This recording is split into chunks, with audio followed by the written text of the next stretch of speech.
o Espírito Santo me usa, em nome de Jesus. Aí posso ler? Amém, Luciano? Jesus anda por sobre o mar para a guerra.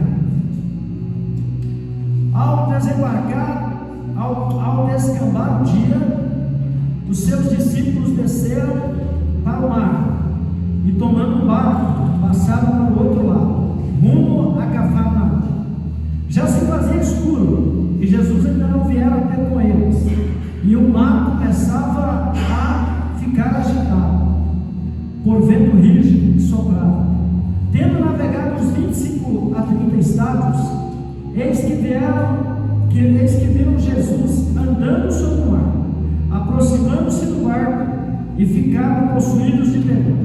Mas Jesus lhes disse: sou eu, não temais. Então eles de bom grado receberam, e logo o barco chegou ao seu destino. Amém? Eu quero pedir para a Miss Debs coloca Mateus 14, do 22 ao 33 no telão para mim.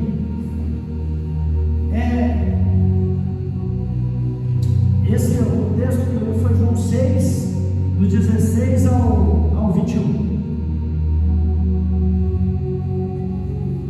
Tem uma coisa que eu vejo na igreja, as pessoas,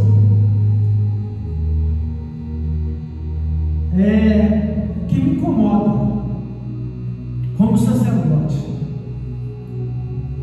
principalmente nos dias de hoje. Eu estava comentando sobre isso com o apóstolo, e o que eu vou falar aqui é sem nenhuma arrogância, sem nenhum orgulho, porque eu recebi, e Deus não gosta de orgulho. Amém? Deus resiste aos soberbos. Quando eu vim para a igreja, como todo mundo, eu era um bebê, eu não sabia nada. Eu conhecia alguns versículos bíblicos de ouvir, mas eu nunca tinha pegado a Bíblia para ler. Na verdade, eu não gostava nem da Bíblia nem de crente. Eu achava um pouco muito metido. E eu vim para Jesus e eu comecei a aprender. Cheguei sem saber nada. Comecei a aprender, cheio de problemas, cheio de demônios. Um ano caí no processo, cheio de defeitos de caráter, arrogante que só, porque a minha família é de homens arrogantes. Deus tem feito uma obra, mas a minha família, os homens da minha família são arrogantes e orgulhosos. A minha família é de machos. E quando eu falo machos, não é no sentido do gênero, não. É macho, de machão, de machismo, tem machismo na minha família. A minha família é oriunda da Bahia. E caso você não saiba, as pessoas se enganam. O baiano, ele exerce o chamado eu sou macho da casa. Amém? O baiano não aceita que haja domínio de mulher dentro da casa. É ele que manda. E eu vim para Jesus, e Jesus começou a trabalhar na minha vida. Eu comecei a andar na igreja, eu comecei a aprender a Bíblia, eu comecei a aprender dele, e eu recebi conhecimento, indo desembocar no ponto em que eu cheguei a ter o meu canudo, e eu fiz vários seminários, como eu já disse aqui, e eu cheguei a ter uma sala com mais ou menos, eu passava às vezes de 50 alunos, e eu ensinando teologia. E a minha área é batalha espiritual por interior e libertação. Então, eu já li esse livrinho aqui 13 vezes. Tem gente que leu mais. Tem uma senhora de 80 anos que leu 60. Eu li 13, de ponta a ponta. Para mim, com muita humildade, a Bíblia é como se fosse um gibi.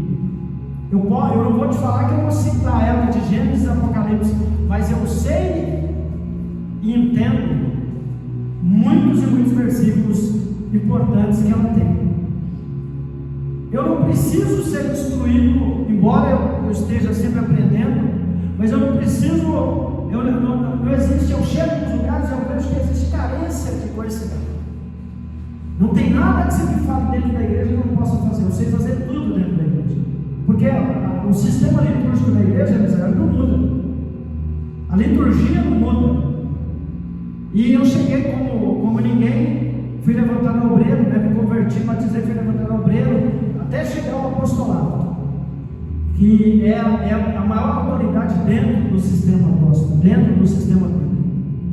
E o apóstolo, para ser apóstolo, ele tem que, além de ter conhecimento, ele tem que ter dons. E eu passo todos esses crios. Só que você vai explicar, mas apóstolo, por que você está falando isso? Eu estou falando isso porque existe uma coisa que Deus faz na igreja. Hoje é sexta de libertação, meu amém? Sim ou não? E essa palavra é para que dia? Para quem? Para nós. Então quem está no barquinho hoje somos nós. Amém? Existe uma coisa que as pessoas de hoje, porque quando eu me converti, Luciano, eu tinha duas coisas. Eu tinha uma Bíblia Almeida, que nem era revista e corrigida, era fiel.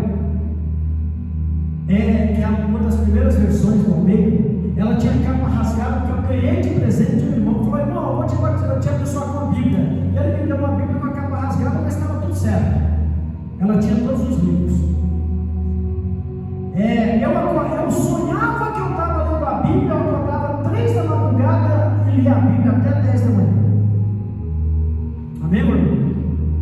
E eu tinha, além da Bíblia, eu tinha o pai dos burros. Quem é o pai dos burros? O Aurélio. Eu tinha o Aurélio. E eu fui instruído a olhar para o meu sacerdote, o meu pastor. Eu sou batista assembleano, saí da Batista e fui para a Assembleia.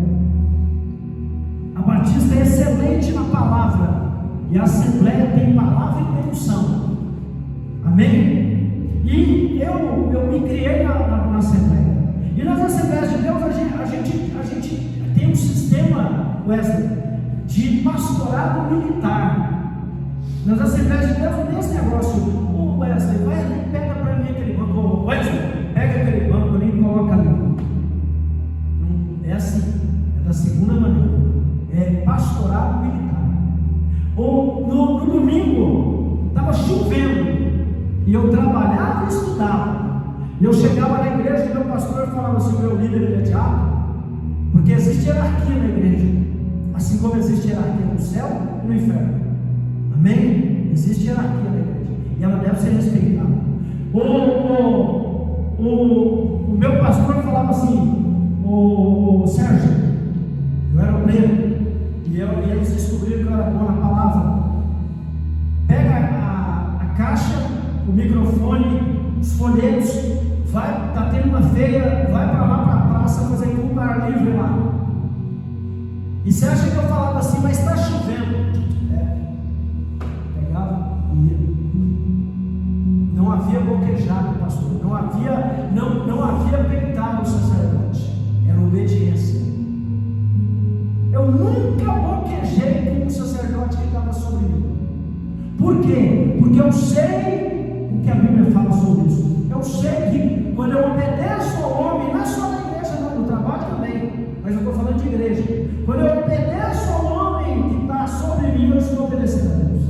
Amém? E tem uma coisa que a Bíblia fala, meus irmãos, que a obediência gera bênção. A obediência gera bênção. Amém? Aí você pode estar se perguntando, apóstolo, mas o que tem a ver com a palavra de Jesus andando sobre as águas? Você vai ver. Vai ver que tem. A palavra é direcionada por Deus, é inspirada pelo Espírito Santo. Então, o que acontece hoje? Hoje, nós estamos vivendo num tempo onde o diabo está ganhando terreno dentro da igreja, no meio do povo, no coração das pessoas. Por que não está acontecendo milagre? Deixa eu te falar um negócio aqui. Você acha que toda igreja que você chega, Deus vai derramar unção fresca e vai agir? Deus vai falar como Ele fala aqui? Não vai. Pergunta para a Caone se Deus não falou com ela hoje. Deus falou com você hoje, Caone? Sim ou não? Falou, mas ela com a Caone hoje? Falou? Você esperava? Não. Mas por quê? Não é mérito meu, não. Eu fiquei 3 dias no monte queimando. Estava frio, estava quente, só não tinha inseto. Nós não dormimos. Eu, apóstolo Wesley, há algum tempo atrás eu fiquei 40 dias sem descer. Já fiquei 21, 7, só no livro. Tudo tem um preço. A vida espiritual também tem preço. Agora, qual que é o problema? O problema é o seguinte: é que nós, Nilson, chegamos ao ponto de achar que a gente pode tratar Deus de qualquer maneira, de que a gente quer desprezar ou quer burlar os princípios bíblicos, e não é assim que deve se fazer, não é assim que o mundo espiritual trabalha, Bruno. Eu tenho que entender que no momento da vida, Jennifer, que eu aceitei Jesus, eu sou agora escravo do Senhor. Eu agora tenho um Senhor que Ele levantou pessoas para mandar em mim na terra, mandar mesmo. Amém? O sacerdote, eu não estou falando de mim, não, estou falando do sacerdócio do reino de Deus. O sacerdote, ele é um representante de Deus na vida do povo de Deus. Hoje nós temos visto aí que é uma inversão de valores, e por isso as bênçãos são atrasadas. Um dia eu estava numa casa e o pessoal, eu tinha ganhado eles para Jesus, mas eles já estavam bem adiantados na fé, e a esposa tinha uma boca suja, e chegou uma hora que eu falei, vem cá, deixa eu fazer uma pergunta: o que eu sou? O senhor é um apóstolo, um sacerdote. Eu falei, então, se você fosse católico, eu fosse um padre, você ia falar palavrão na minha frente? Claro que não. Eu falei, então o que você está falando na minha frente? Eu sendo muito mais importante que o padre, porque eu sou um sacerdote de verdade. Eu não te ensino a adorar imagens. E ela ficou quieta. E isso é um exemplo das coisas que eu vi no meu povo de Deus. A gente tem que voltar, Luciana, a respeitar os princípios bíblicos. Não é religiosidade, não. Não é religiosidade. Eu nem gosto de ser chamado de senhor. Você pode me chamar de você, desde que você respeite e entenda quem eu sou. E no caso da Miss Debs, tomando aqui um exemplo dela, eu posso falar porque eu, além de sacerdote, eu sou o pai de criação dela, minha filha do coração. Ela deu uma afastada, ela deu uma saída do centro. Ela mesmo deu um testemunho aqui. Ela estava brigando com Deus para tomar de Deus o domínio da vida dela. Lendo engano. Vocês lembram do testemunho que ela deu? Que ela falou que ela estava brigando, ela queria tomar o controle da vida dela da mão de Deus. Que loucura! Amém ou amém? Amém ou amém? Deixa eu fazer uma pergunta: alguém pode tomar decisões para você melhor do que Deus? As decisões que nós tomamos da nossa cabeça, do que a gente acha, teologia, por mais que você seja um Einstein, por mais que você seja uma pessoa intelectual, você sempre vai ser carnal, você só enxerga, você lembra do passado, enxerga aqui agora, um segundo de cada vez. Só que Deus, ele enxerga as três caixinhas, passado, presente e futuro, de cima, como se fosse uma coisa só. Então Deus sabe o que está te esperando na frente, você não. Amém ou amém? Amém ou amém? Amém ou amém? Agora, qual que é o problema? O problema é que o que me leva a querer sair do centro da vontade de Deus? E o que vai atrasar minhas bênçãos, minhas vitórias? Ela não falou, não, mas Deus me usou para falar isso para a glória de Deus. Para a glória de Deus, não é para mim. Deus me usou em profecia para falar com ela na joelhada e depois que tomar a ceia. Amém? Porque eu sou profeta. Deus me usou para falar, e ela se cumpriu. Eu não dou profetado, eu não falo o que eu acho, eu não faço leitura fria. Tem gente que faz leitura fria. Chega numa igreja que tem 1000 pessoas e fala: tem gente desempregada aqui. Numa igreja com 1000 pessoas vai ter gente desempregada? Sim. Chega na igreja com 1000 pessoas e fala: aqui tem gente com problema sentimental. Numa igreja com 1000 pessoas vai ter gente com problema sentimental? Na vida sentimental? Sim ou não? Aqui não tem 1000, tem gente aqui com problema sentimental que eu sei. Deus já me revelou. Amém? Amém ou amém? Leitura fria. Agora a revelação de Deus, ela vai no ângulo da alma, ela vai te instruir. Quais são os 3 pilares da profecia? Eu nem estou falando de profecia. Os 3 pilares da profecia é exortar, edificar e consolar. Amém? Então uma das coisas que ele tem que entender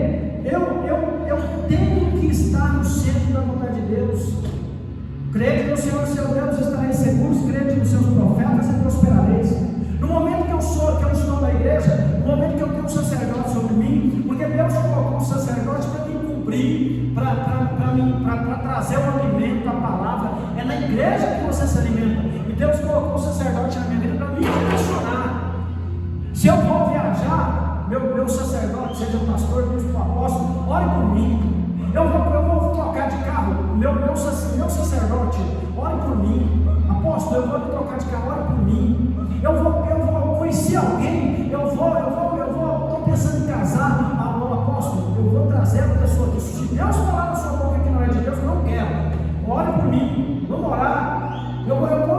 Qualquer coisa que você for fazer, você tem que colocar o pastor, o bispo, o apóstolo, o sacerdote, está aí para isso, para te orientar. Amém ou amém? E abrindo parênteses aqui, a bênção é dupla, né? Ela será abençoada com a viagem e o apartamento vai ficar só para mim, apóstolo. Olha que bênção. Amém? Eu estou muito à toa. Amém? Ai, que alegria. Eu vejo a hora que chega setembro. Amém? Eu vou até orar para Deus remir o tempo. Né? Amém, meus irmãos? Vai ser uma alegria. Eu já falei para ela, né? A liberdade cantou em casa. Amém? Né? Mas é bênção, Deus abençoa todo mundo, né? Todo mundo é abençoado. Mas a gente precisa voltar por mim. A igreja precisa voltar a obedecer e seguir as instruções do sacerdote. Quando ele prega a palavra, uma das coisas que impede a sua vitória é a desobediência e o descumprimento dos princípios de Deus. Se Deus falou na palavra para você que Ele vai te dar vitória, Ele vai te dar vitória. Mas só que se Deus falou para você os princípios para você prosperar, dizimar, ofertar, fazer igual, faça. Deus falou para você dar 3 pulinhos, dá 3. É 3 pulinhos. Se Deus está te direcionando, vai na direção de Deus, porque Deus sabe o que faz. Você sabe quem é que atrasa a sua bênção? É você mesmo. Porque quando Deus decreta, o diabo só vai colocar um pé, quando você dá lugar. Se você der brecha. Amém? Ninguém pode atrasar a sua vitória. Tem casos em que você vai ficar ali, você vai ficar um tempo que é o tempo de Deus, Israel. Mas quando Deus decretou, se Deus falou para você, eu vou te dar a bênção, Ele vai te dar. A palavra de Deus não volta vazia. Está lá em Isaías 55:11. A palavra de Deus não volta vazia. Assim será toda a palavra que sai da minha boca, ela não tornará para mim vazia. Antes fará por minha praça e prosperará naquilo para que ele vier. Amém? Pode ser levantar o inferno, mas vai acontecer. Deus vai mandar um arcanjo, Deus vai te dar vitória. Só que tem uma coisa, eu tenho que estar na obediência. Amém? Imediatamente após, Jesus insistiu com os discípulos para que entrassem no barco e fossem adiante dele para o outro lado, enquanto ele despedia as multidões. Segura aí. Esse texto é o texto mais completo que eu li para vocês. O texto está falando, Wesley, que Jesus ele estava pregando nesse texto. E ele pregando, ele ficou ali atendendo o povo, e ele ordenou, o Senhor ordenou que os discípulos entrassem no barco, lá no mar da Galileia, onde eu estive. É um mar muito bravo, que é o único mar de água doce do planeta, até onde eu sei. Jesus insistiu, em algumas palavras, em algumas versões fala ordenou. Jesus fez o quê? Ordenou, entra no barquinho e vai embora. Falou para os discípulos.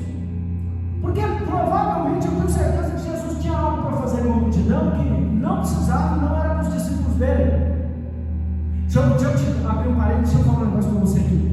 O revelado é para mim e para você, o oculto é para Deus.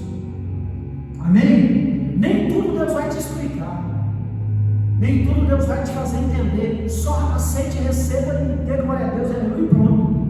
Amém? Ele insistiu com os discípulos: entra no barco, vai lá, entra lá, né? E vai na minha frente. E os discípulos foram, mesmo que a contragosto. Vamos lá no próximo.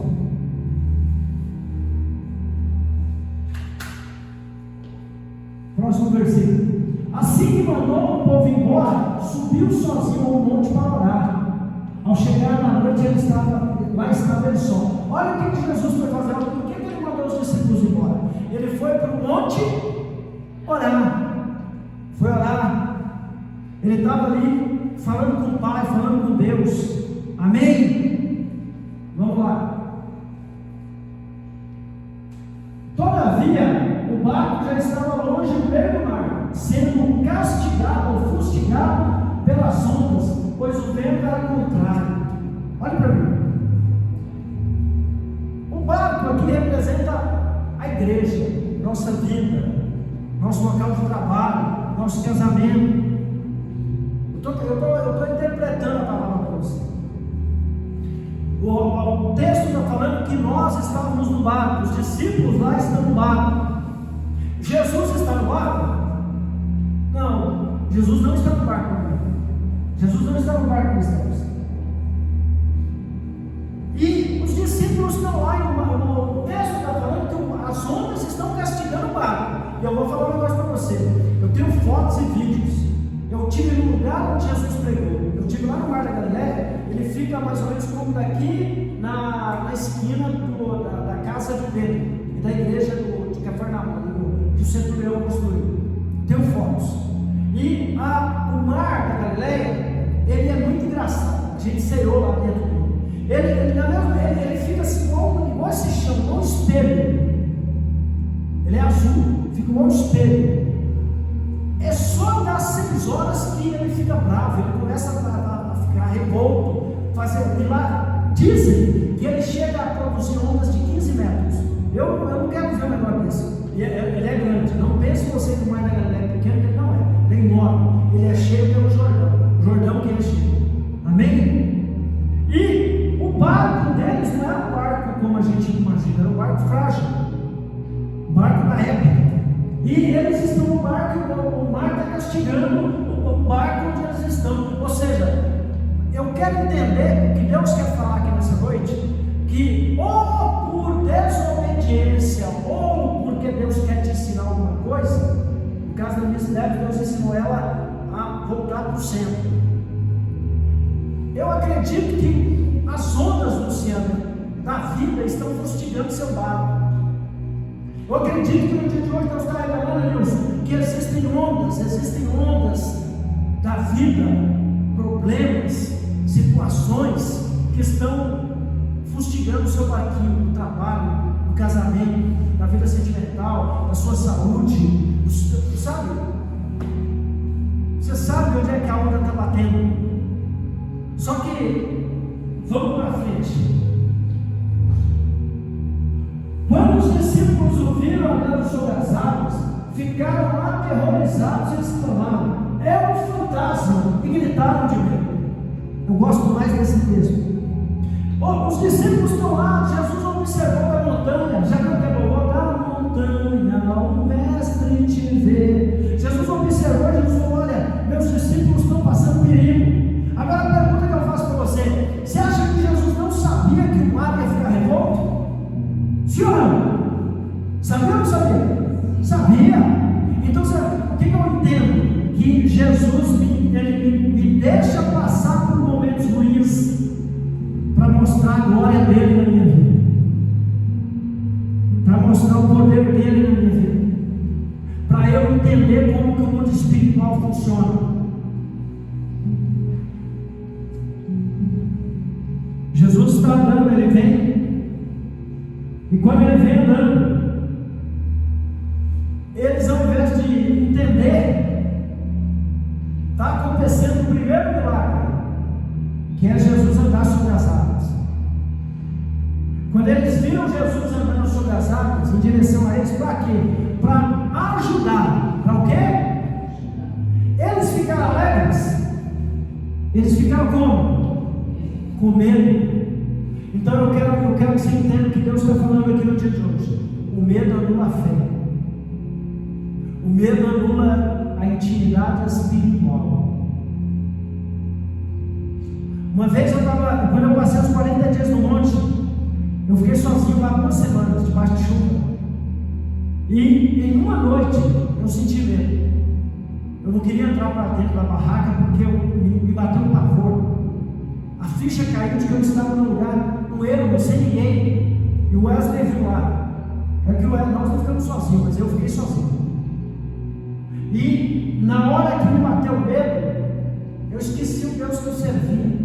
E naquela hora o Espírito Santo ministrou no meu coração, Salmo 8, versículo 4: em paz me deito e logo adormeço, porque só tu, Senhor, me faz repousar em segurança. Naquela hora o medo foi embora. Eu entrei dentro da barraca e dormi igual uma criança. Então o medo anula a fé, o medo anula a sua comunhão com Deus, o medo dá lugar ao pecado, o medo abre brecha para o inimigo, o medo é um péssimo conselheiro, o medo te impede de ver a glória de Deus. Amém? E os discípulos, eles ficaram com medo, aterrorizados, e aquele monte de marmanjos no barco gritando: é um fantasma! Só que vamos prosseguir. Mas imediatamente Jesus lhes disse: tende bom ânimo, sou eu, não temais. Tende bom ânimo, sou eu, não temais. Deixa eu te fazer uma pergunta: quantas vezes essa palavra se repete na Bíblia? 366. Até o ano bissexto está coberto. O que quer dizer essa palavra? Não tenha medo. Então Deus se preocupou, Misael Cauane, de falar: não tenha medo até no ano bissexto. Amém? Então, uma das coisas que você tem que fazer, você não tem que ter medo. Por quê? Porque o medo é uma fé. Jesus vai entrar no barquinho. Vamos prosseguir. O que Pedro exclamou: Senhor, se és tu, manda-me ir ao teu encontro por sobre as águas. Pedro falou: Jesus, se é o Senhor, manda eu ir te encontrar. Jesus vai falar para Pedro: Pedro, então vem. E Pedro sai do barco e anda sobre as águas. Pedro o quê? Anda. Nessa noite Deus está querendo que você e eu, que nós venhamos, andar sobre as águas. Amém, meu irmão? O que é andar sobre as águas? É andar sobre os problemas, acima das tribulações, acima do passado que te feriu. E nós temos 7 minutos, mas se coloca de pé. Deus falou comigo agora, na hora da mensagem, o que ele estava fazendo. Eu quero que você fale comigo: quantos anos você tem? 17 anos. Deixa eu falar um negócio para você. Deus falou comigo para falar para você. Eu vou falar em código, porque é algo muito pessoal seu, que é só para você. É algo muito seu, eu não posso, Deus me dá permissão, mas Deus mandou eu falar para você que Ele é um Deus de justiça, que é para você liberar perdão e que é para você esperar que Deus vai honrar você diante daqueles que tentaram humilhar você e que magoaram o seu coração. Amém? Você entendeu? Deus falou comigo, Deus me levou na hora do lugar, e Deus me mostrou o que você passou. Deus mandou falar para você que Ele não é um Deus que não vê, que não ouve e que não pode te ajudar. Deus falou que Ele vai agir em seu favor. Amém? E hoje você está recebendo uma libertação no seu emocional aqui. Amém? O homem não pode ver o coração, mas Deus vê. Você precisava de uma libertação emocional, Deus está te curando no emocional. Amém? Pedro andou sobre as águas.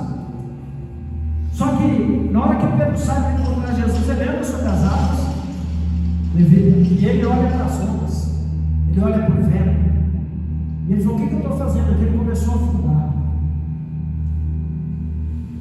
Prossegue isso, Deus. O próximo versículo é esse? Então Jesus lhe responde: vem. Pedro, deixando o barco, andou por sobre as águas e foi na direção de Jesus. O próximo. Você pode ver que eu quero que você entenda isso. Enquanto Pedro ia na direção de Jesus, ele continua andando sobre as. Você conhece uma pessoa que andou sobre as águas? Não, né? Mas ele só andou sobre as águas enquanto ele olhava para Jesus. Enquanto você olhar para Jesus, as portas se abrirão. Enquanto você olhar para Jesus, a vida vai estar com você. Enquanto você olhar para Jesus, você vai ter santidade. Enquanto você olhar para Jesus, você vai obedecer a palavra de Deus. Enquanto você olhar para Jesus, tudo que você fizer vai prosperar. Amém? Todavia, reparando na força do vento, teve medo. Olha o medo aí de novo. Teve medo. E começando a afundar, gritou: Senhor, salva-me. O medo. Fala para o irmão do seu lado, tira o medo do seu coração. Amém? Deus não nos deu espírito de medo, de covardia. Amém? Não foi isso. Vamos para o próximo. Jesus estendeu imediatamente a mão, segurou e lhe disse: homem de pequena fé, por que duvidaste? O que aconteceu com Pedro? Duvidou.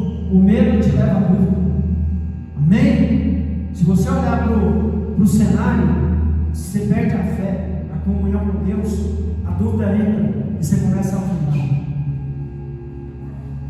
Próximo. Assim que ambos entraram no barco, cessou o vento. Talvez, imagina que esse quadrado aqui é o centro da vontade de Deus. Talvez você, durante algum tempo, você decidiu ficar fora. Mas hoje você toma a decisão de, juntamente com Jesus, igual a Esteves fez, você colocar no meio, no centro da vontade de Deus. E aí as coisas vão acontecer na sua vida. Amém? O vento vai cessar. Deixa eu falar um negócio para você. Se você ficar no centro da vontade de Deus, tudo que você precisa, Deus vai te enviar. E tem uma coisa muito interessante sobre isso. Olha aqui, só até o gatinho vai aqui. Olha que tem uma coisa muito interessante sobre isso. Quando você está no centro da vontade de Deus, você está protegido. Você está protegido. Se coloque de pés. Amém? Aplauda o Senhor. Foram abençoados? Amém? Posso ouvir glória a Deus? Posso ouvir aleluia? Espero que vocês tenham recebido a visita do Espírito Santo. Amém? Que Deus abençoe vocês. Que Deus repreenda todo mal. Amém? Que Deus repreenda toda ação do inimigo. Amém? Deus está fechando